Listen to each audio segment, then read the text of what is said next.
আসসালামু আলাইকুম লিসেনার, কেমন আছেন সবাই? আশা করি সকলে অনেক ভালো আছেন। আমিও আল্লাহ তাআলার অশেষ রহমতে অনেক ভালো আছি। আজকে নতুন একটা স্টোরি, নতুন একটা ঘটনা নিয়ে হাজির হয়ে গেলাম আমরা। এবং আজকে আপনারা শুনছেন হৃদয় দ্য হরর এবং আমাদের শোয়ের নাম কালো ছায়া।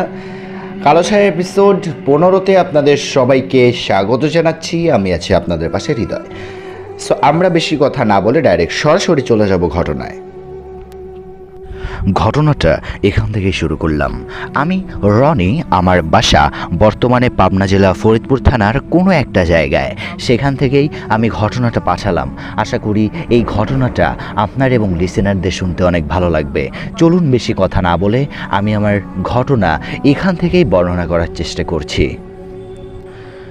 ঘটনাটা ঘটে আজ থেকে প্রায় 6 বছর আগে, আর এই ঘটনাটা এখন আর আমার সাথে হয় না।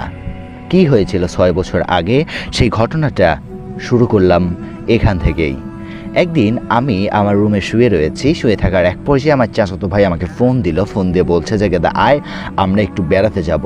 আমরা বেড়াতে গিয়েছিলাম, যাওয়ার পরে সেখানে অনেক রাত হয়ে যায় এবং রাত হয়ে যাওয়ার পরে আমি আমার চাচাতো ভাইকে বললাম যে এখন বাসায় চলে যাই, রাত তো 12টা বাজে। সে বলল বয় আর একটু সময়, আর অল্প একটু সময় বয়, একটু পরে বাসায় যাব, 12:30 বাজুক তারপরে বাসায় যাব। আচ্ছা, তারপরে সেখানে বসে আমরা আড্ডা দিচ্ছিলাম। আড্ডা দেওয়ার এক পর্যায়ে পুকুর থেকে একটা শব্দ আসলো। সেই শব্দটা শুনে আমি বললাম যে দেখ ওই জায়গায় গোদান রয়েছে। সে বলল যে গোদান, এসব গোদান টোদান কিছু হয় না, এসব মনের ভুল, আর ব্যাং লাভ দিয়েছে হয়তো, এগুলো কিছুই না। তারপরে আমি বললাম শোন, আমার গা হাত পা কেমন যেন ঝিনঝিন করছে রে। সে বলল ওসব কিছু না, এমনি চল বাসায় চল, এখানে বেশি রাত থাকবো না, যদি থাকে তাহলে সমস্যা হতে পারে। আমি বাসায় যাচ্ছিলাম, যেতে যেতে আমার চাচাতো ভাই আমাকে বলল দাঁড়া। আমি বললাম কি হয়েছে তোর, হঠাৎ করে থেমে গেলি কেন? সে বলল একটু অপেক্ষা কর এখানে। আমি বললাম অপেক্ষা করব মানে, কি বলছিস তুই এইসব? সে বলল অপেক্ষা করতে বলিনি আমি তোকে, অপেক্ষা কর। তারপরে আমি বললাম আচ্ছা অপেক্ষা করছি, কি করবি কর। তারপরে সে আমাকে বলল চোখ বন্ধ কর। তারপরে চোখ বন্ধ করলাম। চোখ বন্ধ করার পরে সে আমার গলা টিপে ধরলো এবং আমাকে বলছে যে কোনোদিনও কি ইফরিত শয়তানের পিছনে পড়েছিস? ইফরিত শয়তান কেমন দেখতে হয় তুই কি জানিস? আর ইফরিত শয়তান যে মানুষের উপরে ভর করে সেটা কি তুই জানিস? আমি বললাম না, এসব কথা তুই কেন বলছিস আমাকে? আর তোর মুখ থেকে এসব কিসের দুর্গন্ধ বের হচ্ছে? হ্যাঁ, বিরাস করিসনি নাকি? সে বলল আমি আমি যা বলছি সঠিক বলছি, আর তুই এইসব কি উল্টোপাল্টা কথা বলছিস? আমি আমি ইফরিত শয়তান, আমি তোকে শেষ করে দেব। আর আমি বললাম এসব কি হয়েছে তোর? তারপরে আমি তার হাতটা ছেড়ে দিয়ে আমি দৌড় দিলাম। দৌড় দেওয়ার এক পর্যায়ে আমি বাসায় চলে গেলাম। যাওয়ার পরে সকালবেলা আমি তাকে ফোন দিলাম যে কি হয়েছে, তোর কি কোনো সমস্যা হয়েছে নাকি? তুই এরকম করলি কেন কালকে আমার সাথে রাতে? আরে তুই মজাও বুঝিস না, আমি তো তোর সাথে মজা করেছি, আর এসব কিছুই না, তোকে এমনি গলা টিপে ধরলাম, একটু রাত 12টা বাজে জন্য তোকে ভয় দেখালাম। আমি বললাম এইসব ভয় তুই দেখাস না, একদিন বিপদে পড়বি, কেউ আর তোকে সাহায্য করতে আসবে না। তারপরে সে বলল আমাকে মাফ করে দে, সরি, আর জীবনে এরকম কোনোদিনও হবে না। তারপরে যেটা হয় সেটা হচ্ছে আমি তাকে অনেক গালাগালি করতে থাকি যে এরকম আর কোনোদিনও করবি না আমার সাথে। তারপরে সে বলল আচ্ছা, আর কোনোদিনও আমি তোর সাথে এরকম করব না। তারপরে একদিন আমরা আবারও বসে সেখানে লুডো খেলছিলাম। খেলার এক পর্যায়ে সে আমাকে বলে উঠল ভূতের গল্প শুনবি? আমি বললাম কী সব ভূত পেত নিয়ে তুই পড়ে থাকিস? এক পর্যায়ে আমরা তখন বাসায় চলে আসি। বাসায় আসার পরে সব কিছু স্বাভাবিকই চলছিল, কিন্তু এক পর্যায়ে পরের দিন চাচি আমাকে ফোন দিয়ে বলল যে তাড়াতাড়ি চলে আসো, ওর গা থেকে কেমন যেন একটা দুর্গন্ধ বের হচ্ছে, আর ওর মুখ থেকে লালা ঝরছে, আর অশ্লীলভাবে গালিগালাজ করতে থাকছে আমার সাথে, আর ও গুংরাচ্ছে, তাড়াতাড়ি চলে আসো। আমি বললাম আচ্ছা আমি আসছি। যাওয়ার পরে দেখতে পেলাম যে তার অবস্থা খুব ভয়াবহ হয়ে গেছে, এবং আমি বললাম যে আচ্ছা আমি একটা ডাক্তারকে ডেকে নিয়ে আসছি। তারপরে একটা ডাক্তারকে ডেকে নিয়ে আসা হলো। ডাক্তারকে ডেকে নিয়ে আসার পরে ডাক্তার তাকে ইঞ্জেকশন দিয়ে শুয়ে দিল। শুয়ে দেওয়ার পরে কিছুক্ষণ পরে আবারও সমস্যা হতে থাকে। আর তারপরে আমি বললাম যে এসব করে কোনো লাভ নাই, একটা হুজুরকে ডাকি, হুজুর এসে যা খুশি তাই করবে। হুজুরকে ডাকা হোক। তারপরে হুজুর আসলো আমাদের বাসাতে। হুজুর আসার পরে হুজুর বলে যে ওর গায়ের উপরে একটা জিন আসর করেছে। এটা সাধারণ কোনো জিন নয়, এটা ইফরিতের বাচ্চা। ওই ইফরিতের বাচ্চা ওর ওর গায়ের উপরে আসর করেছে। তারপরে আমি বললাম, এসব আপনিও উল্টোপাল্টা কথা বলছেন। সে বলল, উল্টোপাল্টা কথা আমি বলছি না, আমি যেটা বলছি একদম সঠিক কথা বলছি। ওর গায়ের উপরে একটা শয়তান জিন আসর করেছে। এই জিন অত সহজে যাবে না। আমি আমি ওর গা থেকে জিনটা নামিয়ে দেব, আমাকে কিছু সময় দিতে হবে। তারপরে আমি বললাম, আচ্ছা আপনি যা খুশি তাই করেন। আমি চলে গেলাম। তারপরে সে হুজুর বলল, যাস না, এখানেই দাঁড়িয়ে থাক, দেখ জিন কিভাবে একটা মানুষের গায়ের উপরে আসর করা হয়, তুই দেখ। তারপরে সে আমার সামনে আসর করা শুরু করে দিল। সে কিভাবে আসর করেছে সেটা শুনতে থাকবেন। প্রথমে আমার সেই চাচাতো ভাইকে সামনে বসানো হলো। বসানোর পরে তার মাথার উপরে একটা কাপড় দেওয়া হলো।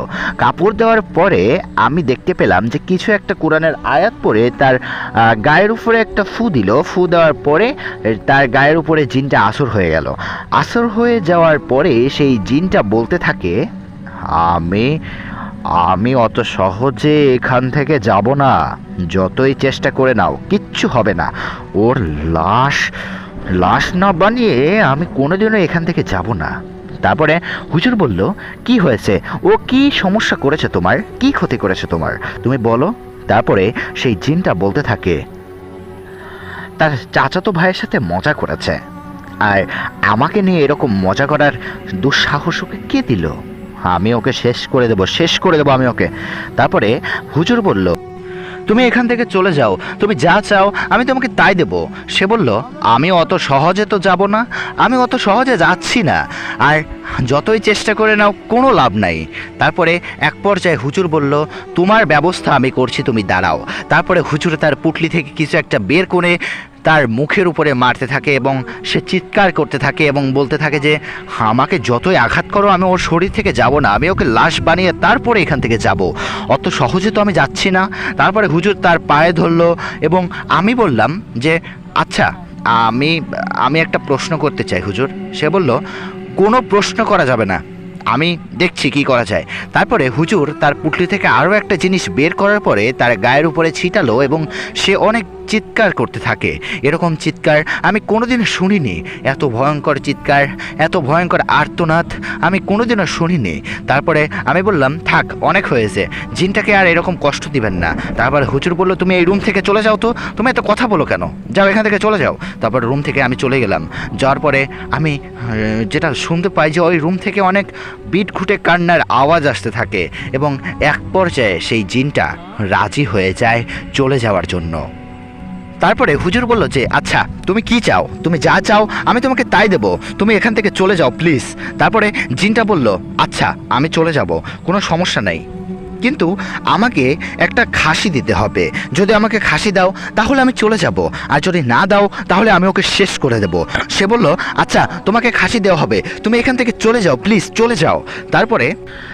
তারপরে সেই জিনটা বলে, আচ্ছা আমি যাব, কোনো সমস্যা নাই, কিন্তু তার আগে ওকে তওবা পড়ে নিতে বলেন যে ও যেন আর কোনোদিনও আমার সাথে এইরকমভাবে ঠাট্টা না করে, আমাদেরকে নিয়ে এরকম ঠাট্টা যেন না করে। তারপরে সেই হুজুরটা বলল, আচ্ছা আমি ওকে ভালো করে বুঝিয়ে দেব, ও কোনোদিনও তোমাদেরকে নিয়ে কোনো ঠাট্টা করবে না, কোনোদিনও তোমাদেরকে নিয়ে এরকম কুসংস্কার করবে না, যাও চলে যাও এখান থেকে। তারপরে সেই জিনটা চলে যায়। তারপরে থেকে আর কোনো সমস্যা হয় না। সো এই ছিল ঘটনা। আশা করি যে এই ঘটনাটা আপনাদের অনেক বেশি ভালো লেগেছে। যদি ভালো লাগে তাহলে অবশ্যই আমাদেরকে জানাবেন, ভালো না লাগলে সেটাও আমাদেরকে জানিয়ে দিতে ভুলবেন না। অ্যান্ড আজকে শনিবার এবং আজকে একটা স্টোরি আপনাদেরকে শোনানো হলো, আগামীকাল আরও একটা স্টোরি আপনাদেরকে শোনানো হবে। ততক্ষণ পর্যন্ত আমাদের সাথে থাকবেন, আমাদের পাশে থাকবেন, আমাদেরকে ঘটনা পাঠিয়ে যাবেন। আপনারা কিভাবে আমাকে ঘটনা পাঠাবেন, আপনারা এই ভিডিও ডেসক্রিপশন বক্সে পেয়ে যাবেন একটা হোয়াটসঅ্যাপ নাম্বার, সেখান থেকে ডাইরেক্ট সরাসরি আমাদের সাথে কথা বলতে পারেন, আমাদেরকে ঘটনা পাঠাতে পারেন। অ্যান্ড আমরা আজকের মতো বিদায় নেব, দেখা হবে নেক্সট এপিসোডে। ততক্ষণ পর্যন্ত ভালো থাকবেন, সুস্থ থাকবেন এবং মোস্ট ইম্পর্টেন্টলি আমাদের সাথে থাকবেন। আগামীকালকে আমাদেরকে ঘটনা পাঠাচ্ছে মোহাম্মদ মিলন এবং তার বাসা পাবনা জেলা ফরিদপুর থানার কোনো একটা জায়গা থেকে তিনি ঘটনাটা পাঠাবেন এবং আশা করি যে সেই ঘটনাগুলো আপনাদের অনেক বেশি ভালো লাগবে। আর আপনাদের একটা লাস্ট রিকোয়েস্ট করতে চাই আমরা, যে আমরা 15তম এপিসোড শেষ করলাম আজকে, 16তম এপিসোড পর্যন্ত যেন আমার চ্যানেলে অনেক সাবস্ক্রাইবার হয়ে যায়, অনেক ভিউজ হয়ে যায়। আপনারা অনেকেই আমাদেরকে শেয়ার করবেন। আমি অন্য ভিডিওতে বলি না শেয়ার করার কথা, কিন্তু আজকের এই ভিডিওতে বলছি যে আপনারা শেয়ার করেন। আসসালামু আলাইকুম। আমি জানি আপনারা শেয়ার করে দিয়েছেন। সকলকে বিদায় দিচ্ছি।